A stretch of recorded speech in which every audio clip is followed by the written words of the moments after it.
भारत के सबसे अमीर शख्स, साथ ही एशिया के भी सबसे अमीर शख्स और दुनिया के 9वें सबसे अमीर आदमी, रिलायंस के चेयरमैन और मैनेजिंग डायरेक्टर मुकेश अंबानी अपने पैसों से भी ज्यादा जाने जाते हैं अपने जमीन से जुड़े हुए स्वभाव के लिए।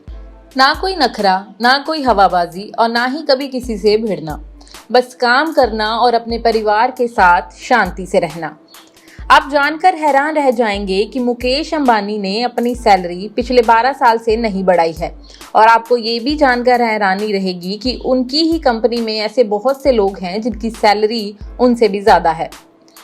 अब आप ये जानें कि अंबानी की कंपनी में किस किस की कितनी सैलरी है। उससे पहले यहाँ आपको एक बात समझनी जरूरी है कि ऐसा नहीं होता है कि जिसकी कंपनी हो वो जब चाहे जितना मर्जी पैसा कंपनी से निकाल सकता है। आमतौर पर बड़ी कंपनियों में कई लोगों का छोटा बड़ा हिस्सा रहता है और जिन लोगों के पास कंपनी के शेयर होते हैं वे भी कंपनी के हिस्सेदार ही होते हैं। ऐसे में बेशक आप कंपनी के मालिक हों, आप कंपनी के खाते से अपने खर्चे के लिए अपनी सैलरी से ज्यादा कुछ नहीं ले सकते हैं। यानी आपको अपने पर्सनल खर्चे अपनी सैलरी से ही चलाने होते हैं। हाँ, आपको ऑफिशियल खर्चे जैसे कंपनी के काम से देश विदेश जाना, मीटिंग करना, आपकी सिक्योरिटी और आपकी कार आदि का खर्चा जरूर कंपनी उठाती है। अब बात करते हैं मुकेश अंबानी और उनकी पत्नी नीता अंबानी की सैलरी की।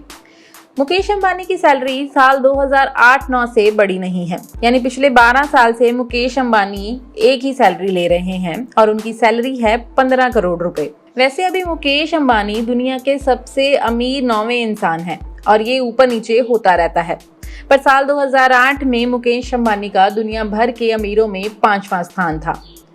मुकेश अंबानी के 15 करोड़ के सामने अंबानी के कजन निखिल मेसवानी और हितल मेसवानी, ये लोग 24 करोड़ की सैलरी लेते हैं, जो मुकेश अंबानी की सैलरी से काफी ज्यादा है और चौंकाने वाली भी है।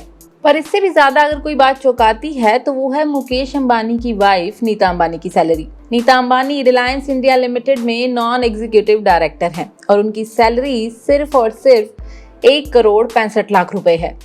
Nita Ambani Reliance India company में नॉन एग्जीक्यूटिव डायरेक्टर हैं और उनके अलावा भी कंपनी में 8 और नॉन एग्जीक्यूटिव डायरेक्टर्स हैं। उनकी सैलरी भी नीता अंबानी के बराबर ही है, जबकि रिफाइनरी चीफ पवन कुमार कपिल और एग्जीक्यूटिव डायरेक्टर PMS प्रसाद जैसे बहुत सारे ऐसे लोग हैं जिनकी सैलरी नीता अंबानी से ज्यादा है। यहाँ एक बात तो साफ है कि रिलायंस जैसी कंपनी ऐसे ही खड़ी नहीं होती है। मुकेश और नीता अंबानी जैसी पारदर्शिता और अपने काम के हिसाब से सैलरी लेना उनकी उस सोच को दिखाता है कि कंपनी के रूल्स सबके लिए बराबर हैं, फिर चाहे वो उसके मालिक ही क्यों ना हो। और ऐसी सोच से ही बनती हैं रिलायंस जैसी कर्ज मुक्त कंपनियां। धन्यवाद।